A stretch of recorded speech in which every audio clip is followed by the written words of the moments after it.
तो आज हम लोग फिर से समास को रिवाइज करते हैं। समास आप जानते हैं, दो पदों के समूह से बनने वाले नए शब्द जिनके के अर्थ भिन्न हो वो समास कहे जाते हैं। ठीक है। संधि और समास में क्या अंतर होता है? संधि दो वर्णों का, जिसको आप लेटर बोलते हैं, दो वर्णों के मेल को संधि कहते हैं, और दो पद मतलब दो शब्द मिलके जब नया शब्द बनाते हैं तो उसे क्या कहते हैं? समास कहते हैं। तो समास के हमारे जो भाग हैं, सबसे पहले अव्ययी भाव, तत्पुरुष। आप लोग कर्मधारय अलग चाहते हैं तो करिए, नहीं तो कर्मधारय इसी का ही भेद है, हम इसको अलग कर से पढ़ते हैं। कर्मधारय और द्वंद्व, द्वंद्व समास और बहुब्रीहि और द्विगु समास। तो यहाँ सबसे पहले हम अव्ययी भाव के बारे में पढ़ते हैं। अव्ययी भाव में पहला शब्द अव्ययी भाव में पहला शब्द अव्यय होता है। अव्यय मतलब जिनका कोई अलग से निकाल दो उस शब्द को तो कोई अर्थ नहीं निकलेगा, लेकिन किसी सार्थक शब्द के आगे लग जाते हैं ये, तो ये अव्ययी भाव समास बनते हैं। जैसे कि मरण शब्द सार्थक है, सबको इसका मतलब पता है, लेकिन इसके पहले अगर आ उपसर्ग लग जाएगा तो आमरण बन जाएगा। ठीक है। तो आमरण अगर बनेगा तो क्या होगा? इसका अर्थ बदल जाएगा, मृत्यु पर्यंत हो जाएगा इसका अर्थ। तो ये आ उपसर्ग लगने से, अव्यय लगने से अव्यय भाव समास हो गया। तो अव्यय भाव में पहला शब्द हमेशा अव्यय रहेगा। जैसे कि आजन्म, आमरण है, आजन्म है, या यथा विधि है, यथा शक्ति होती है, शक्ति के अनुसार। यथा शब्द को अलग कर दो तो कोई मतलब है इसका? नहीं, शक्ति से पहले लग गया, यथा शक्ति, शक्ति के अनुसार हो गया। ठीक है। तो पहले शब्द अव्यय होंगे, मोस्टली ये उपसर्ग होते हैं, 60% उपसर्ग होंगे, बाकी यथा वगैरह भी लगता है। तो अव्यय भाव में सबसे बड़ी विशेषता क्या होती है, जो कि हम लोग क्या करते हैं, जैसे द्वंद्व समास है, द्वंद्व समास की पहचान होती है, बीच में योजक चिन्ह होता है। तो कभी कभी अव्ययी भाव में कुछ योजक चिन्ह वाले शब्द अव्ययी भाव में भी होते हैं। जैसे कि द्वार, द्वार। अब आप लोग क्या करोगे? आप लोग सोचोगे कि इसमें योजक चिन्ह है तो सीधा ये द्वंद्व समास हो गया, लेकिन नहीं। द्वंद्व समास तब होगा जब उनके अर्थ अपोजिट होंगे। माता पिता, दिन रात, सुख दुख, अलग अर्थ होंगे तो ये द्वंद्व समास होगा। और अगर एक ही अर्थ है, दोनों शब्द का सेम अर्थ निकलेगा तो ये आपका अव्ययी भाव होगा। ठीक है। जैसे द्वार द्वार हो गया, नगर नगर हो गया, या दिनों दिन हो गया। ठीक है। बार बार हो गया। कई बार प्रयोग होते हैं ना शब्द योजक चिन्ह, तो आप योजक चिन्ह से कंफ्यूज हो जाते हैं। बोर्ड वाले अक्सर आंख बंद करके, क्योंकि जो साइंस मैथ इतना पढ़ते हैं आप लोग हिंदी पे ध्यान देते नहीं है। योजक चिन्ह दिखा, सीधा द्वंद्व समास। लेकिन द्वंद्व समास नहीं, द्वंद्व समास तब होगा जब अर्थ अलग अलग होंगे। दिन रात, माता पिता, सुख दुख, अपोजिट अर्थ होंगे। सेम अगर अर्थ होगा तो अव्ययी भाव समास होगा। ठीक है। अब दूसरा आपका तत्पुरुष। तत्पुरुष में कारक चिन्हों का लोप होता है। कर्ता ने कर्म को कर्ण से इन चिन्हों का लोप होगा। किसी के पास है क्या कोई ग्रामर की बुक?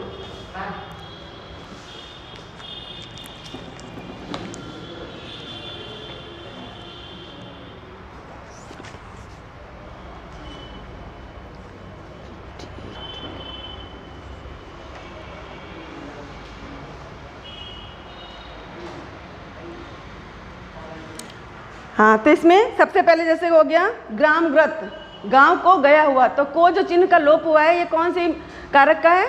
कर्ता ने कर्म को, तो कर्म कारक हो गया। गृहाग्रत, गृह को आया हुआ, तो ये कौन सा हो गया? कर्म कारक हो गया। इसमें इसके बाद हम अकाल पीड़ित, अकाल से पीड़ित, तो से शब्द है, सब से शब्द किसका है? करण का हो गया। ईश्वर प्रदत्त, ईश्वर द्वारा, से और के द्वारा, ये दो शब्द जो हैं वो करण कारक के चिन्ह होते हैं, ये आपको भी पता है। तो के द्वारा लगा है तो वो करण कारक हो गया। और मैंने आपको जब कारक पढ़ाए थे, अगर आपने वीडियो देखा, ध्यान से देखा होगा, तो उसमें आपने देखा होगा से दो जगह लगता है। ठीक है। एक करण में लगता है, तो करण वाला जो से है वो हमारा माध्यम होगा किसी चीज़ का। जैसे मैं पेन से लिखता हूँ, मैं चम्मच से खाता हूँ, या गुण से युक्त, मतलब गुण से युक्त हूँ, मैं गुण से युक्त हूँ, ये मेरा कारक हो गया कि मेरे अंदर गुण है। अगला तुलसी कृत, तुलसी द्वारा कृत, तुलसी के द्वारा लिखी गई, मतलब के द्वारा लगेगा तो ये भी यहाँ पे करण कारक हो गया। अगला आपका हो गया संप्रदान तत्पुरुष। इसमें संप्रदान का चिन्ह क्या है? के लिए, वेरी गुड। तो इसमें आराम कुर्सी को विग्रह करेंगे तो क्या होगा, आराम के लिए कुर्सी। क्रीड़ा क्षेत्र, क्रीड़ा के लिए क्षेत्र। गौशाला, गो के लिए शाला। गुरु दक्षिणा, गुरु के लिए दक्षिणा। जहाँ पे ये होगा के लिए, वो आपका करण कारक हो जाएगा। अपदान में भी से का भाव होता है, अपदान में भी से, करण में भी से और अपदान में भी, दोनों में अंतर क्या है, करण कारक का जो से है वो उसका माध्यम है, ठीक है। जैसे मैं पेन से लिखता हूँ, या अकाल पीड़ित, अकाल से पीड़ित है, तो वो एक कारण होगा, एक मतलब उसका कारक हो जाएगा, तो वो से होगा। और यहाँ पे अपदान में दो चीज़ अलग होती दिखेंगी, या तो दो लोगों में तुलना होती दिखेगी या दो चीज़ अलग होती दिखेगी। जैसे ऋण मुक्त, ऋण से मुक्त, तो वो ऋण से अब दूर हो रहा है, ठीक है, तो वो ऋण उससे दूर हो रहा है ना, ऋण उसका खत्म हो रहा है, तो यहाँ पे अलग विलग होने का भाव है, तो यहाँ पे अपदान होगा। गुणहीन, गुण से हीन, तो गुण भी मेरे पास से खत्म हो रहा है, मेरे पास गुण है ही नहीं, तो मैं इससे विहीन हूँ, तो यहाँ पे भी अपदान कारक हो गया। जन्मांध, जन्म से अंधा, मतलब आँख से विहीन है वो, आँख उसकी नहीं है, तो ये भी यहाँ पे सेज हो गया, अपदान का हो गया। अगला है संबंध, संबंध में हमेशा काकी के कारक चिन्हों का लोप होगा, जैसे अशुतोद्वार। तो यहाँ पे आप जानते हैं सबसे पहले, अभी 9th में है आप, तो 9th में सिर्फ आप ये पहचान देंगे ना कि तत्पुरुष है, तो भी आपको मार्क्स मिलेंगे। अगर जरूरी नहीं कि आप उसके कारक चिन्ह पहचान के वो करें, आप उसको ढंग से उसका विग्रह कर दें और पहचान लें कि तत्पुरुष है, तो इस पर भी आपको नंबर मिलते हैं। अगला आपका है अधिकरण, अधिकरण में पे पूर्व होता है, जैसे आत्मविश्वास, अपने पर विश्वास। आत्म आनंद, आनंद मग्न, आनंद में मग्न, तो मे पे पर लोप होगा, तो वो आपका अधिकरण हो गया। न तत्पुरुष है, इसमें न शब्द का प्रयोग होगा, जैसे अकर्म, किसी चीज़ का नहीं होना, वो इसमें चिन्हित होगा, पहले न लगेगा, जैसे अजर, न जर। अधीर, न धीर, तो जहाँ न लगेगा वो न तत्पुरुष होता है। तो इतना आपको बीच में डीप जाने की जरूरत नहीं है। बोर्ड में आपसे मोस्टली, बोर्ड में तो शायद समास नहीं आ रहे हैं ना, नहीं आते हैं शायद, ठीक है। 9th में आप उसको ढंग से करिए, क्योंकि कर लेंगे, क्योंकि कंपटीशन में आता है तो पूछ देते हैं, इसलिए हम बार बार एक ही चीज़ को करेंगे तो बेकार लगता है ना। क्या होता है कि हम लोग क्या करते हैं, यहाँ से 12th तक पढ़ते हैं, पहले हर साल एक ही क्लास पढ़ के 12th में निकलते हैं, फिर हम कहीं तक कंपटीशन की तैयारी करने जाते हैं। जब वहाँ जाते हैं तो हमको 6 से लेकर 12th तक का पढ़ाते हैं, वो 6 महीने में। हम जो लोग कोटा जाते हैं, चाहे कहीं जाते हैं, 6 से लेकर 12th तक का वो आपको 6 महीने में पढ़ाते हैं, और साथ में आपको दौड़ना होता है। तो वहाँ पे क्या होता है, आप यहाँ से बड़े खुश हो गए, 10th में आपने नंबर लाए, 12th में नंबर लाए, 90% चले गए वहाँ पे, और आपका सिर्फ 12th का ही तैयार है, 6th 7th ये सब नहीं, भूल गए आप। तो 6 महीने में आप दिन रात भी मेहनत करोगे तो आपसे कंपटीशन नहीं निकलता, आपके ऊपर एक असफलता का ठप्पा लग जाता है। तो बच्चे, ज़िंदगी में जो समय है वो बहुत कीमती है, जो पढ़ रहे हो ढंग से पढ़ो, मतलब मन से पढ़ो, कि वो तुमको उस टाइम पे ये छोटी छोटी चीज़ें ना खोजनी पड़े, इसलिए मैं कह रही हूँ ये बात। अब हमारा दूसरा है कर्मधारय समास। कर्मधारय समास में पहला पद जो है दूसरे की विशेषता बताता है। तो पहला इसमें क्या है, अंधकूप, अंधा है जो कूप, वो कूप की विशेषता बता रहा है।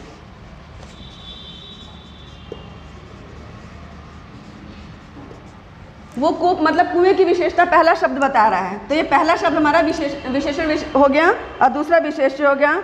कमल नयन, तो ये नयन की विशेषता बता रहा है कि कमल के समान सुंदर हैं। अगला है गजानन, गज जैसे आनंद वाला, तो ये जो है मुख की विशेषता बता रहा है कि उनके मतलब हाथी के समान उनका मुख है। गोपाल, तो यहाँ पे पहला ज़्यादातर उपमा और रूपक के जो उदाहरण होते हैं वो कर्मधारय होते हैं।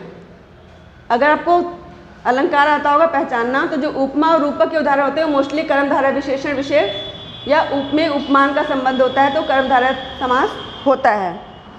अगला है, लेकिन इसके बाद आपका हो गया द्विगु समास। द्विगु समास में सबसे बड़ी विशेषता होती है कि पहला शब्द जो है संख्यावाची होता है, जैसे चारपाई, चवन्नी, पंजाब। पंजाब में इसका विग्रह करेंगे तो 5 आबों का समूह या समाहार। 5 आब मतलब नदी, पंजाब का नाम पंजाब इसलिए पड़ा था, वहाँ पे 5 नदियाँ थी, तो उसके आते इन्होंने नाम बनाया था पंजाब। तो पंजाब वाला अक्सर एग्जाम में आता है, क्योंकि आप समझ नहीं पाओगे पंजाब को कि इसमें कहाँ संख्या है। तो इस शब्द का अर्थ ही 5 आबों मतलब 5 नदियों का समाहार या समूह है, तो ये पंजाब भी आपका द्विगु समास हो गया। चौराहा, तिरंगा, त्रिफला, त्रिभुवन, त्रिलोक, त्रिवेणी, दुराहा, दोपहर, नवनिधि, पंचतंत्र, पंचवटी, शताब्दी, शतसई, ये सब जो है आपके जिस पहला सब संख्यावाचक है तो ये आपके द्विगु समास हैं। अगला आपका बहुब्रीहि। बहुब्रीहि समास में क्या होता है कि जो शब्दों का अर्थ निकलता है उसके अलावा उसका अर्थ होता है, मतलब वो कहीं और भी अंकित करते हैं शब्दों को। तो इनकी परिभाषा क्या होगी, जहाँ पहला पद और दूसरा पद मिलकर किसी तीसरे पद की तरफ इशारा करते हैं। ठीक है, इसमें ज़्यादातर भगवान जी लोग के नाम होते हैं, जैसे घनश्याम। घनश्याम हमारा कर्मधारय भी है, अगर हम उसका विग्रह करेंगे घन इव श्याम। ठीक है, तो ये बहुब्रीहि हो जाएगा। अगला है कमल नयन, ये भी जो है कमल नयन, देखो ये कर्मधारय भी होगा, लेकिन कमल नयन हम किसको कहते हैं, भगवान जी लोग में किसकी आंखें कमल के समान बताई गई हैं, रामचंद्र जी की। ठीक है, इनके बारे में एक कथा भी फेमस है कि जब वो रावण को जीतने के लिए यज्ञ कर रहे थे तो उन्होंने प्रतिज्ञा की थी 101 कमल चढ़ाऊंगा। तो जब वो यज्ञ करने लगे तो एक जो उसका वो था इंद्र ने, चाहे किसी ने जान के उनका एक कमल जो है वो हवा से उड़ के दूसरी जगह चल गया, पूजा में से उठ नहीं सकते थे। तो कहते हैं कि उन्होंने अपनी आंखें निकाल के चढ़ाने का प्रयास किया था, क्योंकि उनकी आंखों को कमल के समान कहा जाता है। ये इसलिए कह रही हूँ, सिर्फ याद रखो कमल नयन आपका कर्मधारय भी है और बहुब्रीहि भी है। अगला गजानन। गजानन जो है आपका गज के समान मुख, अगर ऐसा वो करेंगे हम विग्रह तो कर्मधारय होगा, लेकिन अगर हम इनका सीधा अर्थ गणेश जी बताएंगे कि गज के समान मुख है जिनका, ये विग्रह करेंगे तो कौन सा होगा, ये बहुब्रीहि समास होगा। अगला आपका गोपाल, जो गौ का पालन करने वाला। इसका अर्थ तो गौ का पालन तो बहुत लोग करते हैं, लेकिन हम गोपाल किसे कहते हैं, कृष्ण को, तो गोपाल भी जो है वो आपका बहुब्रीहि समास हो जाएगा। इसी तरह गिरिधर, गिरि को धारण करने वाला, तो गिरि को तो धरती ने भी धारण किया हुआ है, लेकिन गिरिधर हम किसे कहते हैं, कृष्ण भगवान को। गिरीश, पर्वतों का राजा, तो यहाँ पे पर्वतों का राजा, हर देश में अलग अलग राजा होंगे, लेकिन हम पर्वतों का राजा किसको कहते हैं, हम मानते हैं कि पर्वतों का हिमालय ही है, तो ये भी आपका बहुब्रीहि है।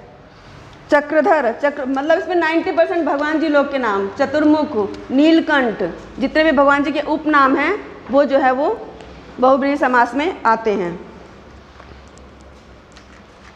अगला आपका है, यहाँ पे देखिए बहुब्रीहि और कर्मधारय में अंतर भी समझाया गया है।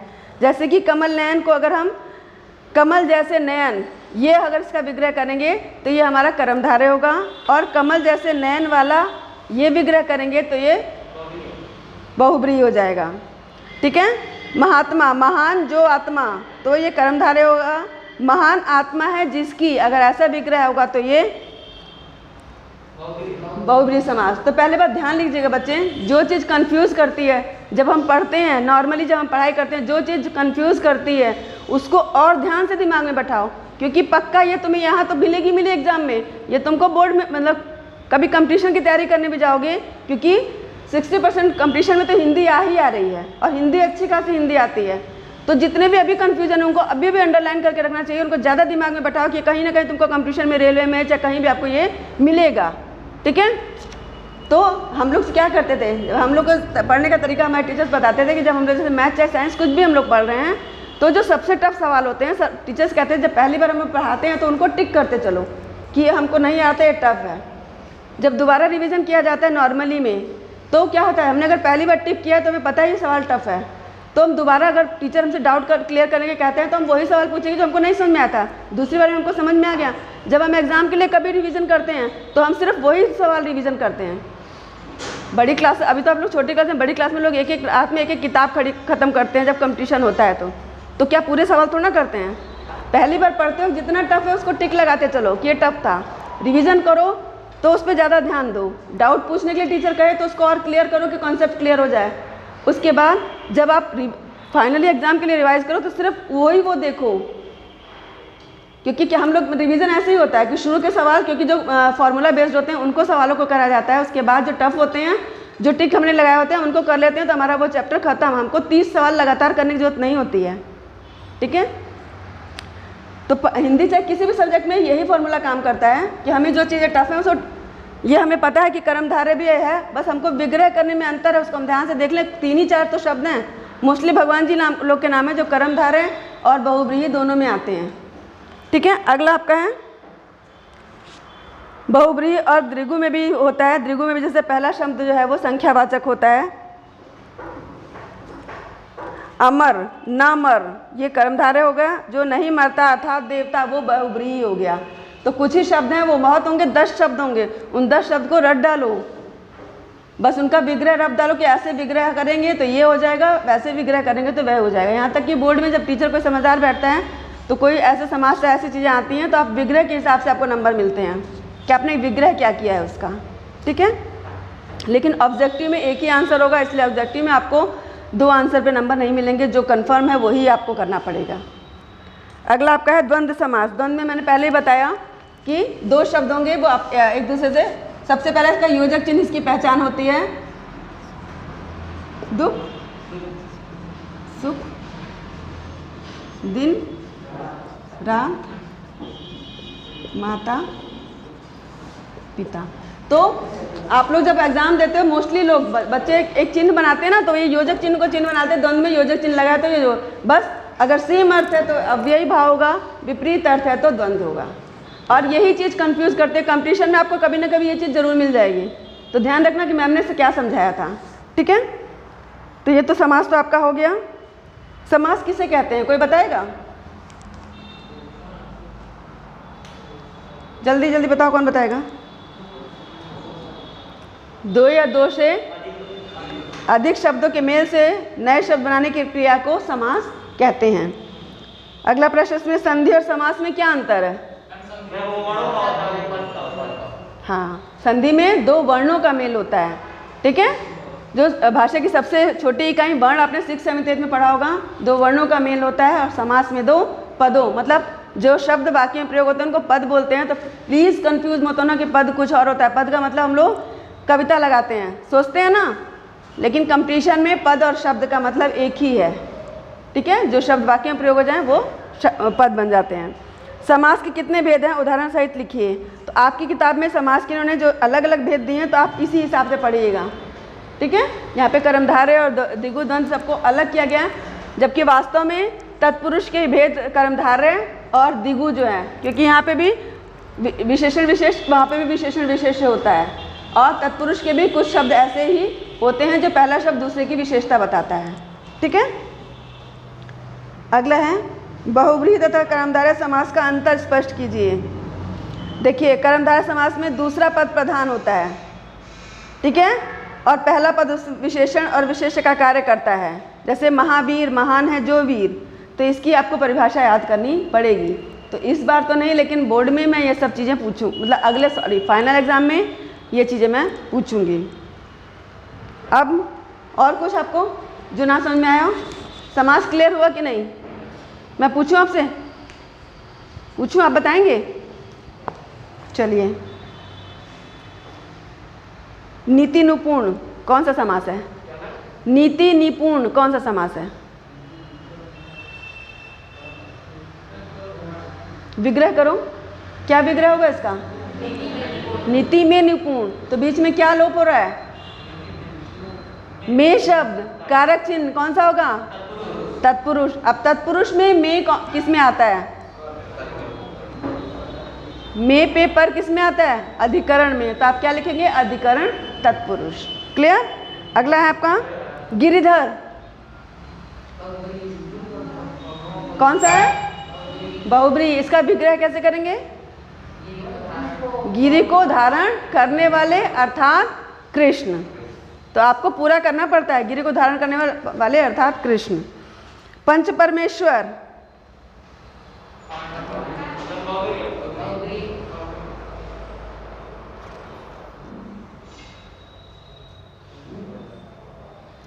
ये पहला शब्द पंच जो है ये कन्फ्यूजन के लिए होता है। इसको हम बहुत लोग पंच मतलब संख्या समझ के द्विगु में डाल देंगे, लेकिन यहाँ पे पंच जो है वो पंच है, मतलब जो पंचायत के जो वो होते हैं, सदस्य होते हैं, उनको पंच बोला जाता है। पंच परमेश्वर, तो ये कर्मधारय होगा। पहला शब्द दूसरे की विशेषता बता रहा है, पंच जो कि परमेश्वर हैं।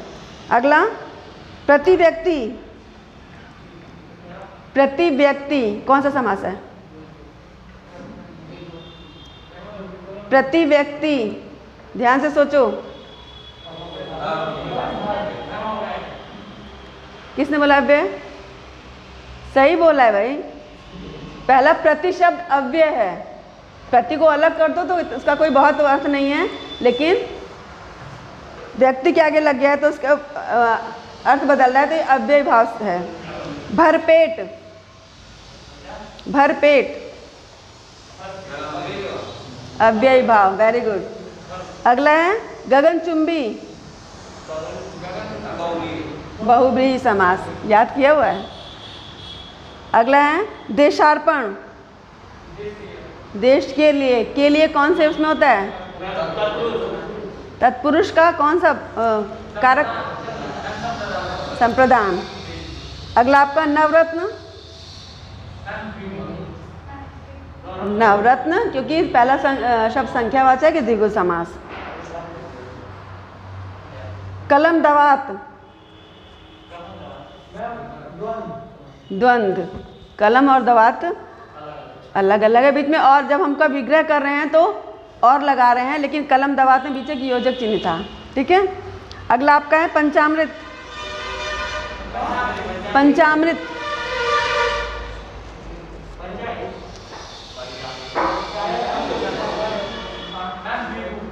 द्विगु समास है क्योंकि पंच अमृतों का समाहार है उसमें, ठीक है ना। अगला प्रतिजन, अव्ययी भाव। चांद सूरज, चतुरानंद, बहुव्रीहि। प्रतिपल, अव्यय, वेरी गुड। बेखटके, अव्ययी भाव। बे शब्द अव्यय है, ठीक है। बे शब्द, खटके शब्द ना होता है, खटकना, बे तो अलग से लगा हो ना, अव्यय तो अव्ययी भाव। धनहीन, तत्पुरुष, धन से हीन। अगला अंशुमाली, अंशुमाली, अंशुमाली किसको कहते हैं? बहुव्रीहि है। अंशुमाली सूरज का पर्यायवाची है, ठीक है। किरणों का स्वामी अलग है। अगला है कनकलता, कौन सा समास है? कर्मधार है, सोने जैसी लता, दूसरे की पहला जो शब्द है विशेषता बता रहा है। तिरंगा, देखो तिरंगा द्विगु भी होता है और तिरंगा बहुव्रीहि भी होता है, क्योंकि तिरंगा हम अपने देश के झंडे विशेष को कहते हैं, ठीक है। वैसे तीन रंगों का समाहार यहाँ पे आपके विग्रह पे डिपेंड रह करेगा कि अगर तीन रंगों वाला, ठीक है, लेकिन तिरंगा हम कहते किसे हैं? अपने राष्ट्रीय ध्वज को कहते हैं, तो ये बहुव्रीहि भी समास है।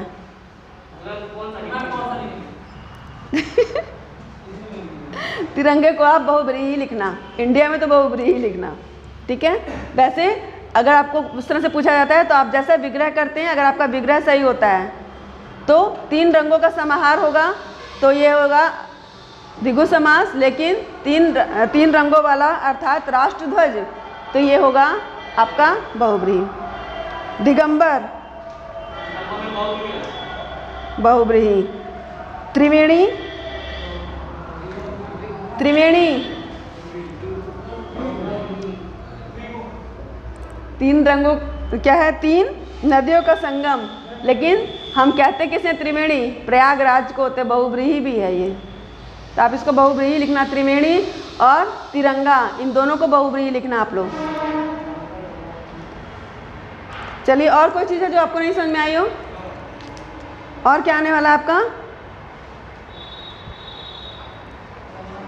वाक्य भेद मैंने कल आपको भेजा था, उस पर देखा था आपने ग्रुप में। निषेधात्मक वाक्य कौन से होते हैं, ये सब देखे थे आपने? हाँ, पढ़ा था आपने? पहचानोगे कैसे? अच्छा ठीक है, 40। मैं वही तो कहती हूँ, जब आपकी जो चीज़ इजी है ना उसमें 100 में 100 लाओ ना।